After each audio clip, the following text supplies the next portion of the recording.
Coming up next on SportsCenter, we'll tell you a tale of two great quarterbacks who just keep on ticking and clicking as Montana and Elway face off in an epic Monday night showdown in Denver. And a tale of two cities. In Chicago, the newest center of attention arrives on the scene, while two others were just leaving, as this bear is forced to say goodbye to the game he loves. My whole body is completely numb right now. I don't feel good. And this Cub is just forced to say goodbye. In Los Angeles, this Laker is missing in action. We're certainly not going to be held hostage by him or anyone. While these two aren't getting along. I don't regret how I handled the situation. So pull up the nearest bench. SportsCenter coming right at you next.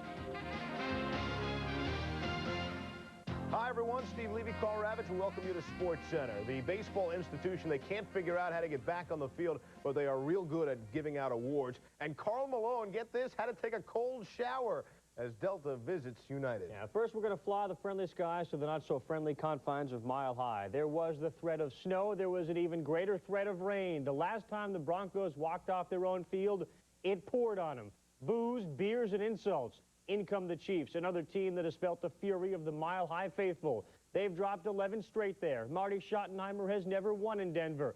To boot, he puts one of his starting defensive stars on the bench. He was late for a meeting Sunday. No Derek Thomas, no Dan Salyamua. Neil Smith out for a play. Elway and the Broncos take advantage of the hole created by their absence. Leonard Russell, left side, touchdown. He had 41 yards in the game at 7-0 Denver. Time for Derek Thomas to get in. 3 plays later, he and Neil Smith converge on Elway. That field position led to an Allen touchdown, 7-all. Elway comes back. Kansas City 27. Anthony Miller, and the key, the touch on the ball over the defender's head. Dale Carter, who comes into the picture late, hears all about it from Schottenheimer. The half winds down. Time for a Montana 2-minute drill. Willie Davis, 25 yards. And Montana will then look for tight end Derek Walker. He mixed it up so well Monday night. Finally, 3rd and goal from the 6. J.J. Burden, touchdown, Chiefs. Montana, a preview of things to come, the 2-minute drill. Wade goes in tied 14 at the half. 3rd quarter, KC on the Denver 4. Joe Valerio, tackle eligible, 21-14. Tackle eligible, said Darrell Hall. 3 minutes to go. KC up 3, Elway. Shannon Sharp fumbles the ball. George Jameson recovers. Next play, Marcus Allen, usually reliable, fumbles it right back. Mecklenburg recovers. Schottenheimer said, we got it in the guy that we wanted it to have, and he just let go. The Mile High bugaboo, perhaps. Elway takes advantage. Anthony Miller gets out of bounds inside the 10. Tack on a late hit. It's 1st and goal at the 5. Cedric Tillman roaming the back of the end zone. Elway finds him. Touchdown. Wrong. Check out Tillman. Check out the circle. His feet are out of bounds. Can't go out and come back in. Touchdown taken away. Next play. We've seen this before. Elway on the keeper. Broncos up 28-24. Superman thinks he's done it. Hold on. Here comes Superman. Derek Walker, 8 yards.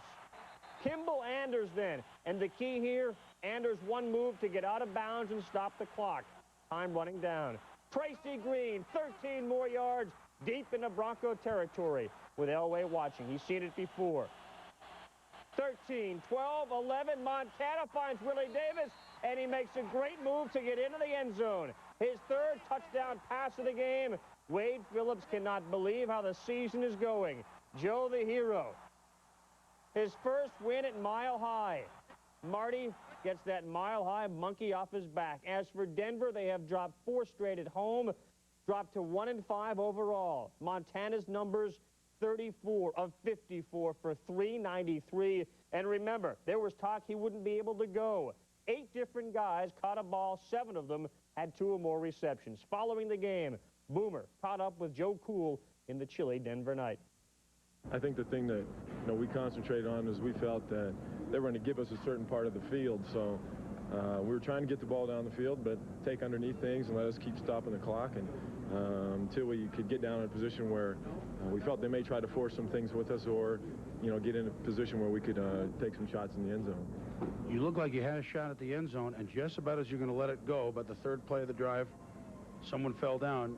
You swung a pass out to Walker, I believe, on the sideline. Might that have been the biggest play of the drive? That might have been a pretty good size one, but you know, it was a little slippery out there. As you saw a couple guys slip here and there, but you know, you got to be able to pull down and reset and throw the ball out there in the flat. Wasn't a good-looking ball, but it got out there. So the ball you throw to Willie Davis for the touchdown, I mean, that's one of your patented. The only place it could go was he could catch it or be incomplete. Well, we were trying actually to get the ball down in the middle of the tight end, and you know, they'd been doubling our wideouts when we got down there that close and singling up our 2 tight ends. So we tried to sneak one down the middle and then delay one underneath him again, and they covered both of them. And Willie ran a good route out there. Pivot, his job is on that play is to pivot and wait for me to look at him and then slide outside, and he did. And he made a great catch and great effort getting back in the end zone. What does this win mean for you guys? I think it keeps us in the race and the hunt, and at this point, if we'd have lost, it would have been a little bit bigger uphill battle. Right now, we're only a couple games behind, and still a lot of games left to go. We've seen this before. We'll see it again. Congratulations. Thank you very much. Indeed, we most likely will. Elway, 18 of 29 for 263. You could have predicted Monday night's last-minute heroics. After all, Elway and Montana, the all-time leaders in fourth quarter and overtime comebacks. Marino's already got 2 this year, and oh, by the way, Marino meets Montana in a Monday night. To start next week? Game over. Some Raider players told me privately, however, that Hostetler had been so frustrated with the offense that when he came off to the sideline after the 3rd down play, he questioned some of the play calling of Art Shell. That's when the argument ensued, and Vince Evans finished the half. Neither Shell nor Hostetler will say whether or not this situation has been resolved. And at 2-4, the last thing the Raiders need is a quarterback controversy. Reporting from Joe Robbie Stadium, I'm Mark Malone, ESPN. Well, certainly some of the Raiders on an interesting plane flight right now back to the West Coast. 9 of 27 passing and a tough loss. They really needed to get back in the thick of things here. Yeah. 4-2 San Francisco at 4-2 Atlanta. 2 teams tied atop the NFC West. The last 6 games, the Falcons have split with the 49ers, which might surprise you. They've gone 3-3. So not only was this a battle of first place, though, it was the first Georgia Dome visit for Deion Sanders as a 49er. Once the heart and soul of the Falcons, now he's the enemy. Man, I really don't give a damn. Deion Sanders don't play here no more. I gave my all to these guys, and then some. And them to say that I wasn't a team player, I mean, what else do I have to do? Come and pick you up and take you to the damn game? The stage was set in the first half. Look, first a couple of chucks by Rice, and then a left, to the back of the count. Standing 8 count. Standing 8, what's going on here? Personal foul, number 21 on the defense. It was the instigator of the fight. It is 15 yards. Well, neither was thrown out of the game, so that certainly set the tone. Oh, by the way, Steve Young set the tone. First drive for the 49ers. Young got him moving. He hits Jerry Rice for 15 yards. Remember, Deion used to guard Jerry Rice. They don't have that anymore. Now Young to Ricky Waters. He dunks it over the crossbar. 1 drive, 1 touchdown, 7-0 Niners. 49ers defense came out strong. Ironhead Haywood. It's a fumble. Tim McDonald has the ball. E-I-E-I-O. Can he make it? He's in the 15, 10. Touchdown. 14-0 Niners. Ironhead disconsolate. After the Niners knee held again, Young back to work. Looking downfield, 33 yards. Jerry Rice makes a nice comeback for the catch, Tom. Yeah, and appreciate this catch. Jerry Rice with a nice seam, post pattern, but look how he grabs the back of the football with his fingertips and brings it back in for the catch. So that sets up a couple plays later, 4th and goal. Young rolls, finds Rice, and just 69 shy of 200 touchdowns. It's like clockwork. Add it up, get your abacus. 21-0 Niners. With a score 21-3, Jeff George in a hole tries to rally his team. Goes for Andre Bad Moon Riser, but Deion gets the flag. So the Falcons in business. The crowd cheering, but they wouldn't cheer for long. Looking for Ricky Sanders. Look at him go! Deion Sanders taunts the bench. He could go all the way. You talk about a guy with stage presence. 93 yards. 28-3 San Francisco. Yeah, as you watch the replay of this, Deion Sanders fading with the outside receiver, actually baits the quarterback. If you're looking at this play as the ball's released, the flat pattern is open, then the great speed by Deion, the stop, the plant, the drive on the football, headed down, and if I may, Chris, he turns to the Falcon bench and lets them know that he could go all the way.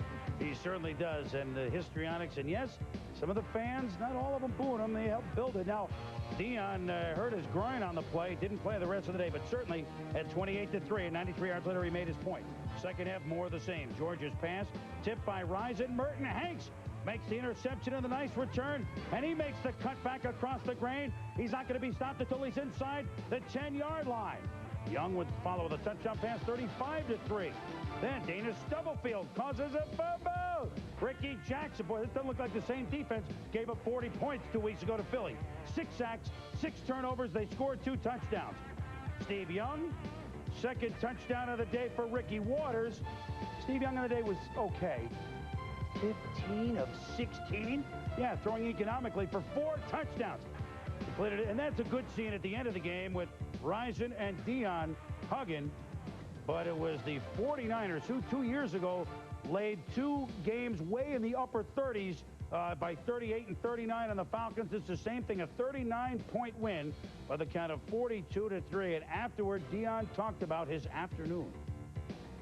Dion. Hold on. Back up, brother. Back up. I've been humble all week, Rodney. Yes, sir. I got one thing to say. This is my house. I built this, and this is my house. I don't care if I'm with the Falcons or not. This is my house, and this will always be my house. Now, let's continue. It's very unfortunate that 2 guys like us should get in a fight like that. I'm sorry. I mean, I think it's mutual. Both of us was wrong, and that's crazy. It takes away from the matchup. Well, we hope the hug really is something that we'll see, you know, the second time they play. Just 2 of the best in football going out. A lot of people thought that maybe both should get thrown out, but then we wouldn't have had that moment. Well, Dion, quite a return for him. Sense of theater, Tommy. Yeah, well, Deion Sanders is an outstanding man-on-man cover guy, and we all had the feeling that if you get him excited like that, you're going to see a big play from him, and we did. But when you think about the 49ers, they were trying to survive until they can get to the bye week and get that offensive line in shape. But I think the most impressive thing is this defense finally appears to be coming together. Kind of reminds me of that Saints Monday night game last year. That was in early November. The Saints were tied with them for first place, and they blasted them by like 40 points. It's like, get out of the way. And so the Niners now back in their accustomed position of sole possession, first place in the NFC West. So we go inside the numbers. Of the first 6 games, it was the Falcons we were talking about with all the takeaways. Today they had none. The Niners had 6. You add it all up, 42-3 on the scoreboard. When we return, there's been nobody better than the Chargers. Would Natron continue to mean business against the Saints? Lightning bolts highlights and more in a moment.